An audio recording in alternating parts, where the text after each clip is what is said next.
बाजारों के खुलने की तैयारी और आइए देख लेते प्री ओपनिंग सेशन से किस तरह के संकेत मिल रहे हैं आपको। 70 अंक नीचे दिखेगा गिफ्ट निफ्टी और साथ ही अगर आप देखें तो भारतीय बाजारों के लिए बाकी संकेत मिले जुले दिखेंगे। एशिया में मिला जुला सा कारोबार है, न बड़ी तेजी न बड़ी मंदी। डाउ फ्यूचर्स भी सुस्त है। लेट्स सी क्या कुछ होता है। पहली टिक आपकी स्क्रीन पर आती हुई दिख रही है। 200 पॉइंट नीचे सेंसेक्स दिखेगा, 400 पॉइंट नीचे आपको निफ्टी नजर आएगा। अब सेंसेक्स है 175 पॉइंट नीचे और गिफ्ट निफ्टी है करीबन 415 पॉइंट नीचे। आइए ये जब तक लेवल सारे सेटल हो तब तक एक बार जरा नेहा से जान लेते हैं किस तरह की शुरुआत करेंसी और कमोडिटी बाजार ने आज की है। नेहा बताइए। सर करेंसी मार्केट नए रिकॉर्ड लोस छू सकते हैं। 84-88 हमने लास्ट रिकॉर्ड लो देखा था। जिस तरह के हमने रिकॉर्ड ट्रेड डेफिसिट देखे हैं, चॉपी इक्विटी मार्केट्स हैं, उसी का इम्पैक्ट दिख रहा है। और देखिए आज शुरुआत भी यहाँ पर जो रीसेंट के ऑल टाइम लोज है वहीं पर 84-88 के पास होती दिखी और एनडीएफ तो और भी कमजोरी के संकेत दे रहा है। मीनवाइल कमोडिटी मार्केट की तरफ आए तो यहाँ पर भी सुस्ती वाली ही ओपनिंग दिखाई दे रही है। सारे मेटल्स यहाँ प्रेशर लेकर खुले। एल्यूमिनियम में आधे % की कमजोरी क्योंकि इंटरनेशनल मार्केट में जो इसका बेंचमार्क है 5 हफ्ते के लो पर है। कच्चा तेल यहाँ दबाव में आ गया, अब 6000 के नीचे खुलता हुआ दिख रहा है क्योंकि लगातार 2 ट्रेडिंग सेशन से ब्रेंट क्रूड प्रेशर में आ गया है। इसके साथ ही चांदी पर नजर डालिए, 200 रुपए की कमजोरी यहाँ दिख रही है। 91,000 के पास खुला है और बाकी जितने मेटल्स खुल रहे हैं वो दबाव लेके खुल रहे हैं। नेचुरल गैस में भी इनफैक्ट प्रेशर ही दिखाई दे रहा है। 1/4 से 1/3% की कमजोरी के साथ ही ओपनिंग होती हुई दिखाई दे रही है। गोल्ड ये थोड़ा सा फ्लैट ओपनिंग दिखा रहा है, 39-40 रुपए के आसपास की बढ़ोतरी दिख रही है और जिंक भी बिल्कुल फ्लैट है। ऑल इन ऑल आप कह सकते हैं कि ये सब फेड मीटिंग के फैसलों का ही इंतजार कर रहे हैं और इसी कारणवश हम देख रहे हैं कि यहाँ प्रेशर बनता दिख रहा है। और मीनवाइल $1 की कीमत 84 रुपए 90 पैसे का स्तर छू चुकी है। ये है ऑल टाइम लो। चलिए अब बढ़ते आगे और वक्त हुआ है सर के स्टॉक ऑफ द डे का।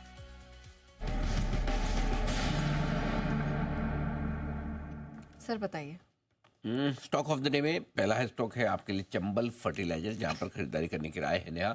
और यहां पर फ्यूचर्स में खरीदारी करनी है 525 के स्टॉप लॉस के साथ, 542 और 549 के टारगेट के लिए। गवर्नमेंट ने डीएपी प्राइसेस बढ़ाने का फैसला किया है। 4 साल बाद ये फैसला हुआ है। 12 से 15% की रेंज में ये 1 जनवरी से प्राइसेस बढ़ सकती है, ऐसी खबरें आ रही है। और वैसे भी एक चीज़ बहुत क्लियर है कि यहाँ से लेकर बजट तक फर्टिलाइजर स्टॉक्स पर हम बहुत बुलिश हैं, बहुत पॉजिटिव है। और ये प्री बजट स्टॉक हमेशा होता ही है जो बढ़िया एक्शन दिखाता है। तो मुझे लगता है कि चंबल एक बढ़िया स्टॉक हो सकता है जहाँ पर खरीदारी आपको करनी चाहिए आज के लिए भी और आने वाले समय में। इसको पोजिशनली भी अगर 3 से 4 हफ्तों की लिहाज से अगर आप रखें तो ये आपको स्टॉक बढ़िया मूव दे सकता है। इवेंचुअली हमें लगता है इसके टारगेट हमारे लिए 600 रुपये के हैं, जहाँ तक जाने की कोशिश हो सकती है। दूसरा स्टॉक है आपके लिए विप्रो, जहाँ पर खरीदारी करने की राय है। विप्रो में 305 रुपए के स्टॉप लॉस से खरीदने, 314 और 317 321 के टारगेट के लिए। एक तो इनकी अप्लाइड वैल्यू वाली कंपनी इसको खरीदने की खबर भी आई है, जहां 340 करोड़ का ये निवेश करेंगे। इसके अलावा आईटी स्टॉक मजबूत है ही। सीएलएसए की तरफ से एक अच्छी रिपोर्ट भी आती हुई दिखी जिसमें इन्होंने टारगेट दुगुना किया है। 303 से 606 का बड़ा टारगेट दिया है। हमें लगता है ये सारे कारण हैं जो आज विप्रो बढ़िया परफॉर्म करता हुआ दिख सकता है। यहाँ पर भी मौका खरीदारी का आपके लिए बनेगा।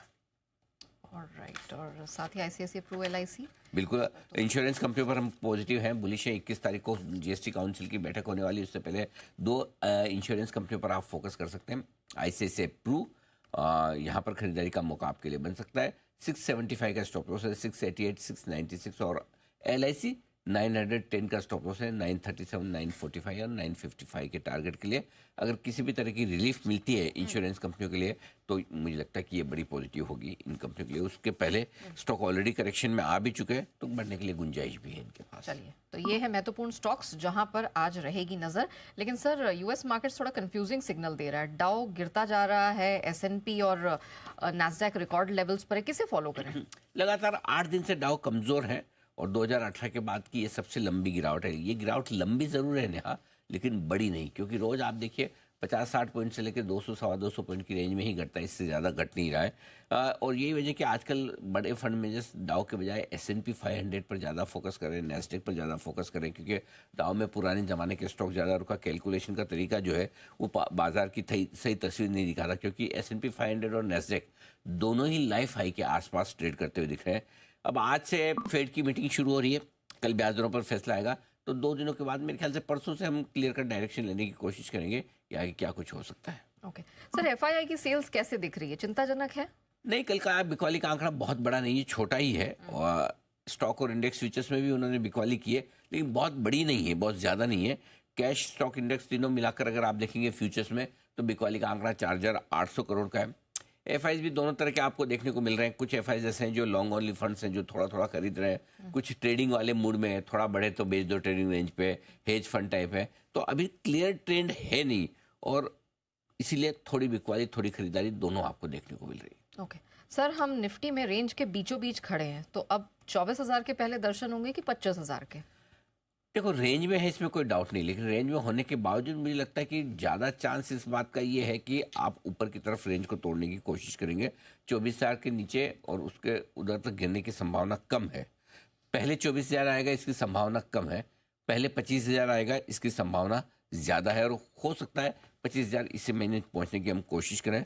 उसके लिए कंडीशन है कि 24,450 के नीचे की क्लोजिंग मिलने पर हम रिव्यू करेंगे कि क्या वाकई में हम 24,000 की तरफ बढ़ तो नहीं रहे। जब तक 24